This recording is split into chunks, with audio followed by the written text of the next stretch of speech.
உலக மக்கள் எல்லோருக்கும் வணக்கம். சுபிக்ஷா சேனல் மூலியமாக நான் உங்கள் ஜி கோபால் பேசுகிறேன். இன்னைக்கு பேசக்கூடிய தலைப்பு என்ன அப்படின்னா, ஏப்ரல் மாத பலன்கள்.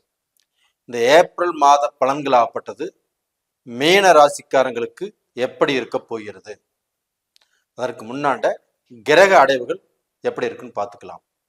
கும்பத்தில் இருக்கக்கூடிய சனி பகவான் மார்ச் 29ஆம் தேதி பெயர்ச்சியாகி மீனத்துக்கு வர்றாங்க. மீனத்துல ராகு பகவான், சுக்கிர பகவான், சூரிய பகவான், புதன் பகவான் எல்லாரும் அங்கேதான் இருக்கிறாங்க.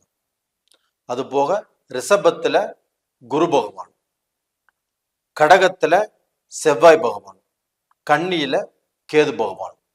இது இந்த மாத கிரக அடைவுகள். அப்ப இந்த மீன ராசிக்காரங்களுக்கு பலன் எப்படி இருக்கும் அப்படின்னா, 3ஆம் இடத்து அதிபதி சுக்கிர பகவான், மீன ராசியினுடைய அதிபதி குரு பகவான்.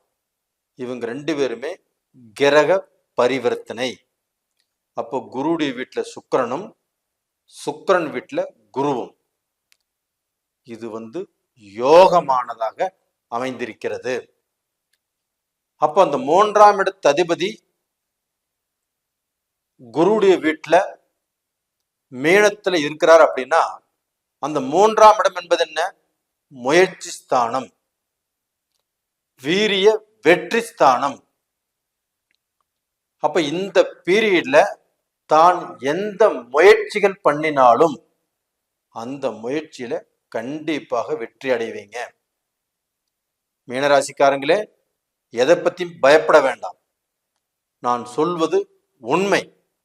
அதாவது உங்களுடைய வாழ்க்கையில அந்த சுக்கிர பகவான் உங்க ராசிக்கு வந்திருக்கிறார் அப்படின்னா, சுக்கிர பகவான் அப்படிங்கிறது சந்தோஷம், பேரின்பம், காசு, பணம், வீடு, பங்களா, காரு, சுகபோக வாழ்க்கை வாழக்கூடியவன் தான் அந்த சுக்கிர பகவான்.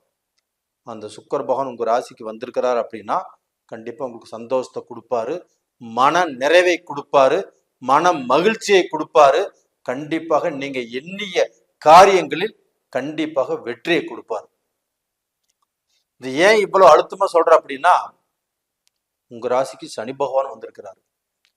இந்த சனி பகவான் நம்மளுக்கு எப்பேற்பட்ட கஷ்டத்தை கொடுக்கிறாரோ, ஜென்ம சனியா வந்திருக்கிறாரே, இவர்னால எந்தெந்த சோதனைகள் வருதோ அப்படிங்கிற பயம் உங்களுக்கு இருக்கும், இல்லைன்னு சொல்ல வரல. அப்ப அந்த ஜென்ம சனி வந்திருக்கிறார் அப்படின்னா 20 வயசு, 27 வயசு, இந்த 30 வயசுக்கு உள்ள இருக்கிறவங்க, அவங்களுடைய படிப்பு, அவங்களுடைய வேலை, அவங்களுடைய உத்தியோகம், அவங்க குடும்பத்தில் நடந்தக்கூடிய நடைமுறை, அவங்களுடைய நட்பு வட்டாரம், இதுல மட்டும் கொஞ்சம் கண்காணிப்பாக இருந்துக்கிறது நல்ல விஷயம். அப்ப இப்ப எனக்கு 20 வயசு ஆகுதுன்னு வச்சுக்கோங்களேன். அந்த 20 வயசு உள்ளவங்களுக்கு இப்ப ஜென்மச்சனி வந்துருச்சு. அப்ப அவங்களுடைய புத்தியை மழுங்க செய்யும். அப்ப அவங்க பாத்தீங்கன்னா வேணும்னே கெட்டவங்களுடைய சேர்க்கையை நாடி போவாங்க, இல்ல கெட்டவங்க சேரும் போது அதை அக்செப்ட் பண்ணிக்குவாங்க. அப்ப டோட்டலா பாத்தீங்கன்னா அந்த வழியில போகாத அளவுக்கு ஒரு தியானம் பண்ணுங்க, அடுத்தவங்களுடைய சேர்க்கையை கட் பண்ணுங்க, வெளியில போறத கொஞ்சம் கட் பண்ணுங்க. இந்த மாதிரி இருந்துக்கிறது கண்டிப்பா நல்ல விஷயம். அதே சமயத்துல படிக்கக்கூடிய மாணவர்களுக்கு கொஞ்சம் மறதி வரும். இன்னைக்கு படிக்கலாங்கிறத நாளைக்கு படிக்கலாமாங்கிற எண்ணங்கள் உருவாகும், இன்னும் ஒரு வாரங்கள் செஞ்சுக்கலாங்கிற எண்ணங்கள் உருவாகும். ஒரு வேலையை உடனுக்குடனே செய்வதற்கு அந்த இஷ்டங்கள் அவங்களுக்கு வராது, எதையுமே தள்ளி போடுவாங்க. ஏன்னா சனி மந்தன். அப்ப அந்த மந்தமான புத்தியை தான் அவங்க காமிப்பாங்க. அப்ப டோட்டலா பாத்தீங்கன்னா அது போக அந்த குரு பகவானும் 3ஆம் இடத்துல இருக்கிறதுனால, அந்த குரு பகவான் ஆகப்பட்டது மீன ராசியின் அதிபதி. அப்ப அந்த மீன ராசிக்காரங்க எப்படிப்பட்டவங்க? ரொம்ப நல்லவங்க, ரொம்ப வெகுளியானவங்க, இழுச்சவாயின்னு சொல்லலாம். அப்ப இவங்க அடுத்தவர்களை நம்பி ஏமாறுவதற்கு வாய்ப்பு இருக்குது. இப்ப நீங்க பிசினஸ் பண்றீங்க, உங்ககிட்ட வேலை செய்யறவங்க அவங்களை பேங்க் போக சொல்றீங்க, இல்லை ஏடிஎம்ல பணம் எடுக்க சொல்றீங்க. இப்போ அவங்களை நம்பி ஒரு பொறுப்பை ஒப்படைப்பதில் ரொம்ப ரொம்ப கேர்ஃபுல்லாக இருங்க. இல்லைன்னா அந்த பொறுப்பை அவங்க நம்பி ஒப்படைக்க வேண்டாம், நீங்களே போய் செய்யுங்க. இப்படி செய்யும்போது தான் கண்டிப்பாக அந்த பணத்தால் வரக்கூடிய பிரச்சனை வந்து நீ தப்பிக்கலாம். இந்த சனி பகவான் அப்படிங்கிறவரே பணத்தில் தான் கை வைப்பார். பணம் தான் இன்னைக்கு எல்லா விஷயத்துக்கும் மூலதனம்.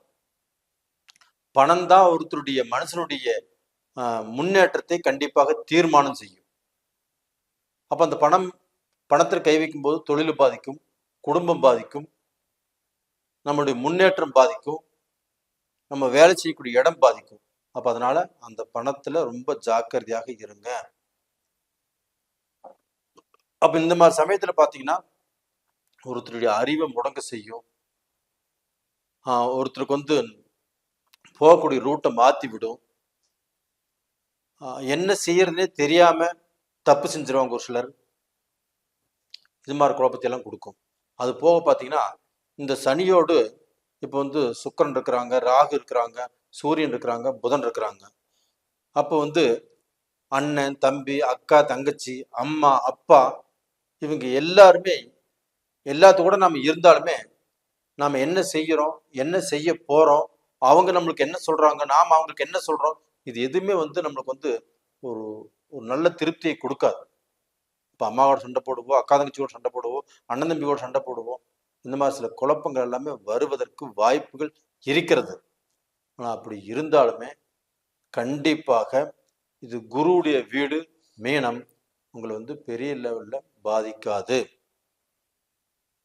அதே சமயத்தில் அந்த 7 சனி, அந்த ஜென்ம சனி உங்களுக்கு உடனே இப்போ பாதிச்சிருமா அப்படின்னா இப்போதான் வந்திருக்குது, உடனே எல்லாம் பாதிக்காது.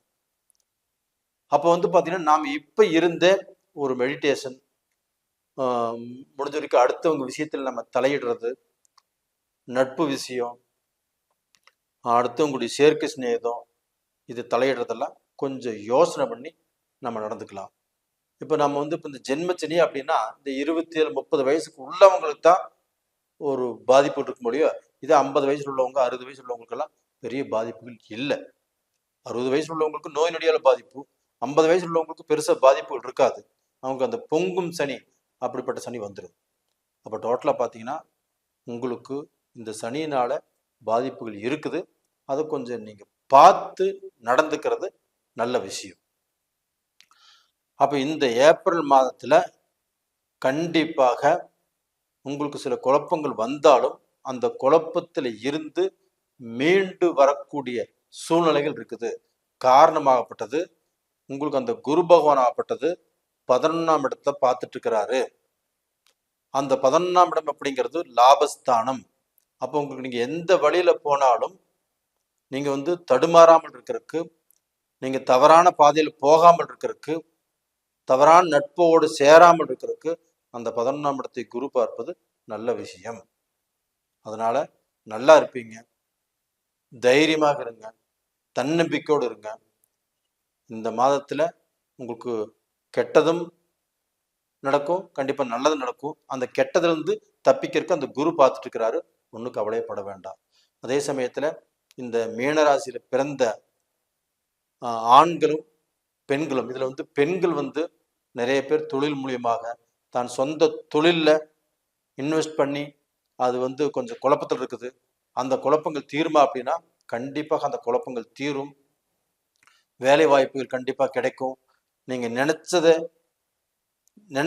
நடத்தி காட்டலாம், நினைச்சதை கண்டிப்பாக செஞ்சு அதன் மூலியமாக லாபம் சம்பாரிச்சு உங்க குடும்பம் நல்ல நிலைமைக்கு வருவதற்கு உங்களுடைய துணை தேவைப்படும். கண்டிப்பா நல்லா இருப்பீங்க. நீங்களும் குடும்பத்தோடு மன மகிழ்ச்சியாக சந்தோஷமாக வாழ்வதற்குண்டான வாய்ப்பு இருக்கிறது. எதை பற்றியும் கவலைப்படாதீங்க. நேயர்களே, இந்த பதிவு பிடிச்சிருக்குன்னு நினைக்கிறேன். பிடிச்சிருந்தா லைக் பண்ணுங்க, சப்ஸ்கிரைப் பண்ணுங்க. உங்களுடைய ஜென்ம ஜாதகத்தையுமே ஒரு முறை பார்த்துக்கோங்க. உங்களுடைய ஜாதகத்துல தசாபுத்திகள் தான் உங்களுடைய எதிர்காலத்தை நிர்ணயிப்பது. அதனால உங்களுடைய தசாபுத்திகள் எப்படி இருக்குன்னு தெரிஞ்சுக்கோங்க. நேயர்களே, உங்களிடமிருந்து விடைபெறுவது உங்களின் ஜி கோபால். நன்றி, வணக்கம்.